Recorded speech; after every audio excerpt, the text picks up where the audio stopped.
Hello. In Tafshin Yud Bet Yud Gimel, in the English calendar 1952, there was a big fight, riots in Knesset Israel, in the Knesset. And it was a war that we didn't see before and later on. It was between the prime minister at the time, David Ben-Gurion, and the opposition leader, which at the time was Menachem Begin. Later on, he would become the prime minister as well. They had a fight over the reparations agreement between Israel and Germany.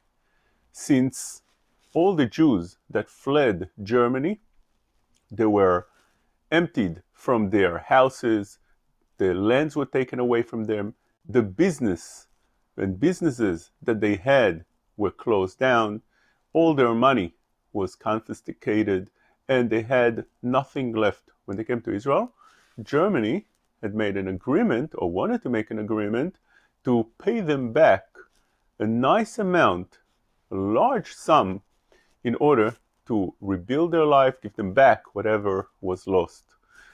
At the time, David Ben-Gurion was in agreement that we should take that money in order that, first of all, make sure that whatever was taken from us should be given back. It's not that you could just take the money and send the Jews away. You have to pay.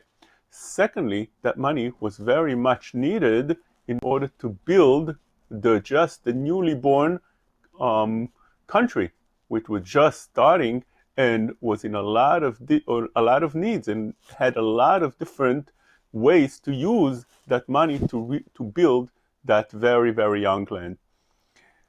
At the time, Menachem Begin was very much opposed to taking. He felt that taking such a money would give Germany, in a certain aspect and way, a feeling that it takes away all the terrible things that they did to the Jewish people at the time.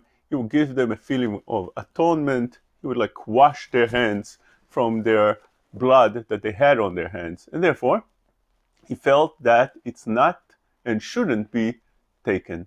And this fight in the Knesset was extreme. There were riots, huge demonstrations. A lot of people came on the outskirts of the Knesset, and there were things thrown into the Knesset. At the time, there was not such guard over the building, and things were thrown inside, and there was riots, and Menachem Begin was threatening very harsh threats. In the end, they came to do whatever David Ben-Gurion agreed. He was the prime minister at the time, and he took this forward.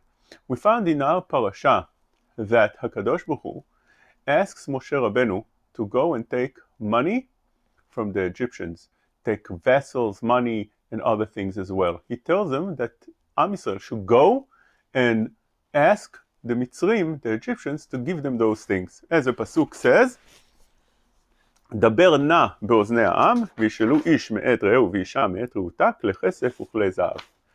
The Pasuk says, דבר נא, which means HaKadosh Baruch Hu says to Moshe Rabbeinu, please, he pleads with Moshe Rabbeinu, please go and ask the nation. Rashi says, אין נא אלא לשון בקשה. Na is a way to ask and plead with somebody. בבקשה ממך הזירם על כך. Go and warn them that they must take. One come to wonder, why shouldn't they take? If HaKadosh Baruch Hu says you should take, he gives you a green light, and the Egyptians are willing to give you kle kesef, kle zvav, smalot, whatever, all the good things that they're willing to give you. Why not? And the answer is, says the Sefer Oznaim LaTorah, because Am Yisrael had the same feeling at the time, just like Menachem Begin felt at the time of Germany coming forward and wanting to compensate for all the losses of the Jews.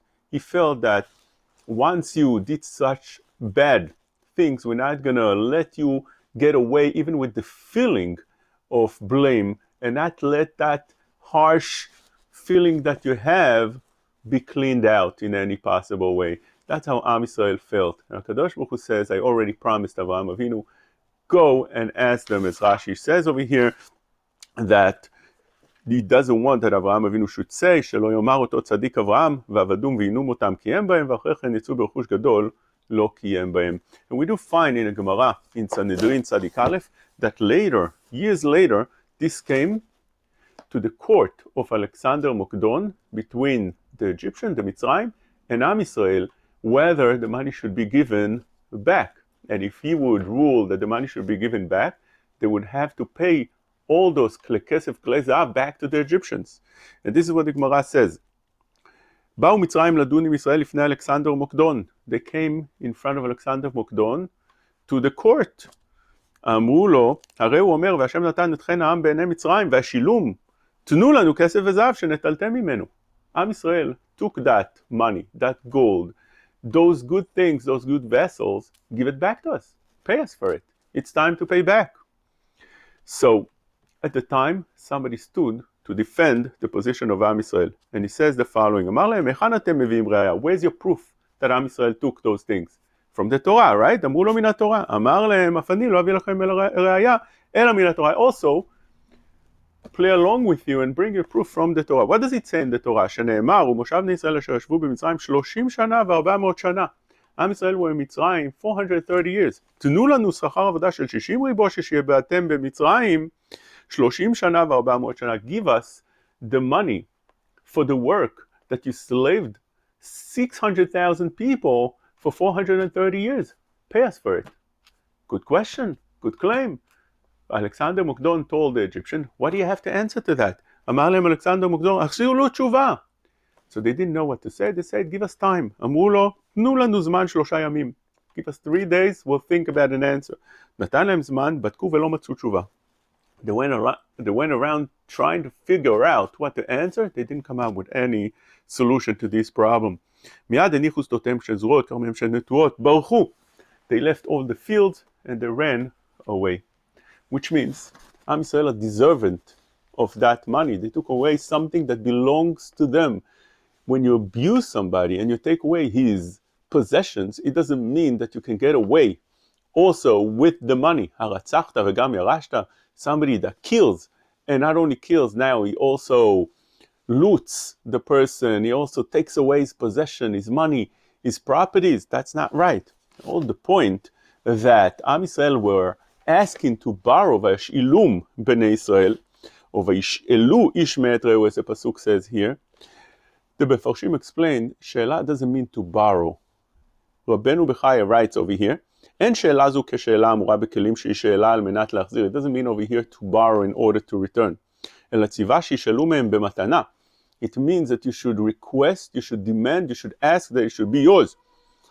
Ask for it as a gift, והקדוש ברוך הוא ייתן להם חן בעיני המצרים ויתנו להם, ואין זה גנבת דת שצווה בה הקדוש ברוך הוא חס וחלילה. They didn't cheat them in any way, but rather they asked for whatever they were deserving. They deserved of those things, and therefore they demanded it. And that could be an answer to the question we were dealing with before. But one needs to know, at the time, they came to the Chazon Ish with this question, just to make this clear that this is not a clear-cut yes or no answer from what I'm bringing or proof over here, but rather they came to the Chazon Ish and they asked him what should be over here the solution. The solution they came from him from the Knesset.